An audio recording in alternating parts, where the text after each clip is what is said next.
الحمد لله العلي العظيم والصلاة والسلام على رسوله الأمين الكريم وعلى آله وأصحابه وأتباعهم أجمعين. أما بعد، قال الله تبارك وتعالى في كلامه المجيد: كما أرسلنا فيكم رسولا منكم يتلو عليكم آياتنا ويزكيكم ويعلمكم الكتاب والحكمة ويعلمكم ما لم تكونوا تعلمون. صدق الله العلي العظيم. عزت مآب صدر اجلاس و سامعین ذی وقار، اس روح پرور اجلاس میں میری تقریر کا عنوان ہے اسلامی تہذیب نے انسانیت کو کیا دیا. موضوع بہت ہی فکر انگیز اور حیرت آمیز ہے. امید ہے کہ آپ حضرات غور و تدبر اور سنجیدگی و متانت سے میری معروضات کو سننے کی کوشش کریں گے.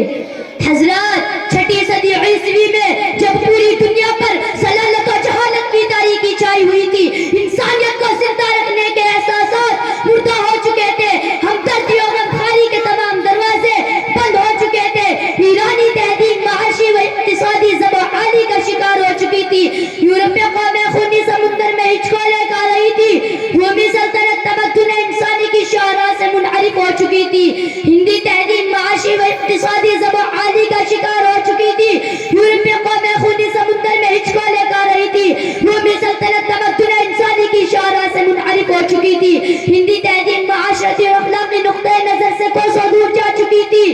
گویا پوری دنیا وقود علی شفا حفرۃ من النار کا نظارہ کر رہی تھی.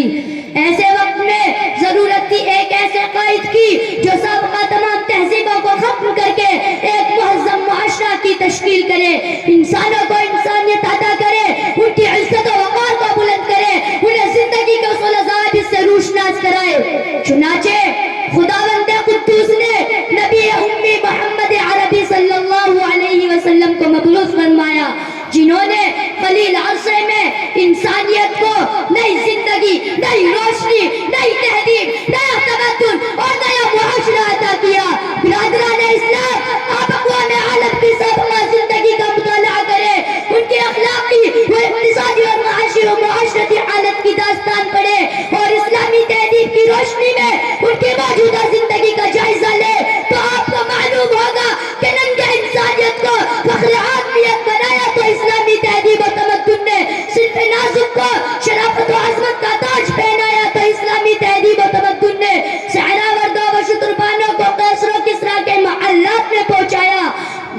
تو اسی اسلامی تہذیب و تمدن نے شراب و کباب میں مست انسانوں کو رشد و ہدایت کا درخشندہ ستارہ بنایا تو اسے اسلامی تہذیب و تمدن نے جنگ و جدال کے خوگر کو آپس میں بھائی بھائی بنایا تو اسی اسلامی تہذیب و تمدن نے.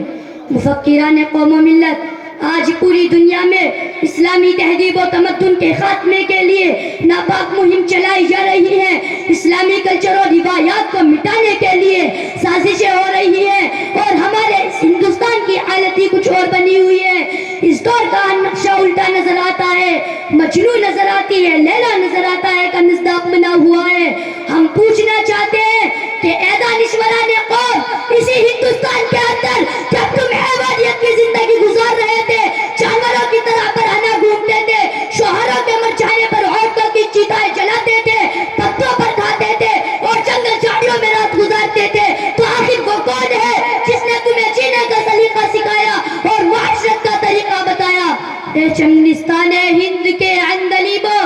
وہ اسلامی تہذیب ہی تو ہے جس نے انسانوں کو انسانیت سے آشنا کیا، فسق و فجور کی دلدل سے نکال کر عزت و کامرانی کی بام عروج پر پہنچایا، جہالت و ناخواندگی سے نکال کر تہذیب و شائستگی کی چوٹیوں پر فائز کیا، فرش خاکی سے اٹھا کر تخت شاہی پہ بٹھا دیا، علوم و فنون کی دولت سے سرفراز کیا، جہاں بانی و حکمرانی سے ہمکنار کیا،